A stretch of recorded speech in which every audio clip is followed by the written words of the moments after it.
quando si porta in vantaggio su azione volante sulla destra e passaggio smarcante per Nappi che di piatto destro deposita la sfera alle spalle di Mancini. Ancora pericoloso il Pesaro al 33esimo quando colpisce la traversa ancora su tiro di Nappi. Si sfalda la manovra biancazzurra e il Pesaro è padrone del campo ed è ancora Nappi a perforare la rete di Mancini al 37esimo, lesto a raccogliere un passaggio di Falconi. Sfiora il gol in Matera allo scadere su azione susseguente a calcio d'angolo battuto da Doriano, ma la deviazione di testa di Arrizzone non è efficace, pur da ottima posizione. Nel secondo tempo parte subito in avanti il Matera alla disperata ricerca di recuperare il risultato e già al primo costringe la difesa avversaria a un salvataggio sulla linea di porta.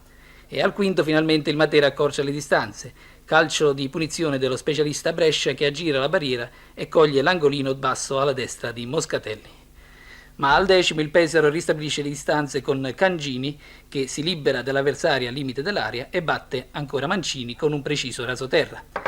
Al 22esimo però il Matera ritorna ancora in avanti e su azione isolata di Brescia che avanza indisturbato e lascia partire un violento tiro che termina alle spalle di Fontana che nel frattempo era subentrata a Moscatelli infortunatosi. Riprende fiato il Matera e tende il tutto per tutto attaccando a testa bassa e mettendo in affanno la difesa biancorossa, ma rischia qualcosa in contropiede al 28esimo quando la deviazione di Cangini sorvola di poco la traversa di Mancini. La reazione del Matera non sortisce alcun effetto e il Pesaro ha l'opportunità di riprendere fiato e riorganizzare il suo gioco, terminando in crescendo e rendendosi più volte pericoloso. Conclusione amara quindi per i biancazzurri che, malgrado la buona volontà dimostrata in campo, hanno dovuto soccombere oltre che al Pesaro anche alla maggiore determinazione di un Galatina che è riuscito a fare risultato su un campo difficile come quello di Giulianova. Siamo con il presidente della Vispesaro, squadra promossa in C1, Ermanno Ferri. Allora presidente, è una vittoria di campionato direi meritata e per certi aspetti forse anche programmata.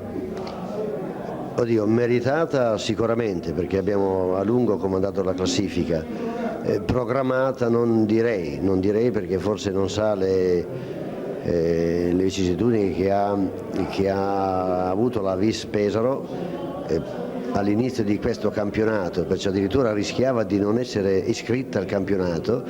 Ora ci siamo riuniti un momentino io con altri colleghi e abbiamo formato la società di operazioni, perciò adesso non sto qui a raccontare la storia, perciò voglio dire non era stata programmata, abbiamo fatto acquisti in fretta e in furia e programmando diciamo un po' la testa della classifica, non sicuramente la vetta. Comunque la sua squadra ha ottenuto 2 promozioni consecutive, cosa che non è che capiti tanto di frequente nel calcio. Qual è il segreto allora di questo successo per la sua squadra? Ma il segreto forse è la serietà e l'umiltà che ha contraddistinto sia la società che la squadra per tutto il campionato. Per quanto riguarda la gara odierna, ritiene il risultato giusto? Come ha visto il Matera? Forse un po' troppo nervoso? È chiaro, cioè il Matera ho visto anche una buona squadra, forse un po' inesperta, un po' immatura, però giovani interessanti. A proposito, il risultato di Giulianova non so ancora. È 0-0, quindi il Matera è retrocesso nel campionato interregionale. Mi dispiace moltissimo perché ci tenevo a fare la festa noi e loro assieme. E comunque purtroppo il calcio e lo sport è così e auguro al Matera il prossimo anno di risalire. So benissimo che è anche fatica a risalire, però sicuramente la città lo merita. Certo, auguri per la sua squadra che seguiremo con simpatia anche in C1. Grazie. Conticchio, il Matera purtroppo è nell'interregionale, quello che si temeva è accaduto, forse proprio nel momento in cui si pensava che il più fosse ormai raggiunto.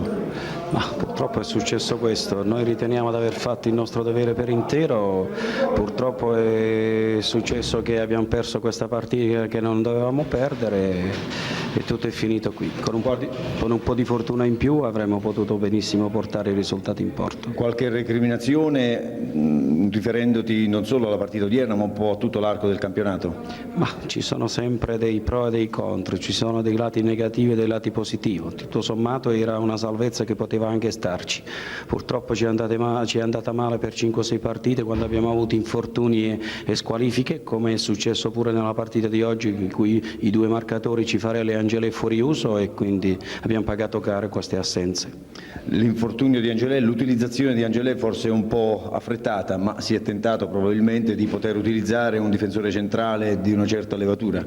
Quando intanto abbiamo fatto di tutto per recuperarlo, il ragazzo stava dando tutto per andare in campo e era successo che in mattinata avevamo provato e quindi c'erano stati dei risvegli positivi in questo, però poi durante la partita al primo scontro che c'è stato fortuito, c'è stato un impatto con un avversario, è caduto e non ce l'ha fatta più. Purtroppo questo ci ha danneggiato moltissimo perché Angelè era uno di quei giocatori più esperti che abbiamo nella formazione. La partita di oggi comunque ha avuto delle fasi alterne, il Matera ha alternato dei momenti di grande determinazione, di reazione rabbiosa, ad altri in cui sembrava quasi adagiarsi, soprattutto crollando sul piano psicologico. Come mai queste due facce che si sono alternate di continuo durante la partita? Bah, guardi, per poter tenere una squadra a livello, per quanto riguarda la continuità di concentrazione, bisogna avere anche degli elementi giusti nel campo. Dicevo, qualche assenza c'era e nello stesso tempo non dimentichiamo che questa era una squadra giovane,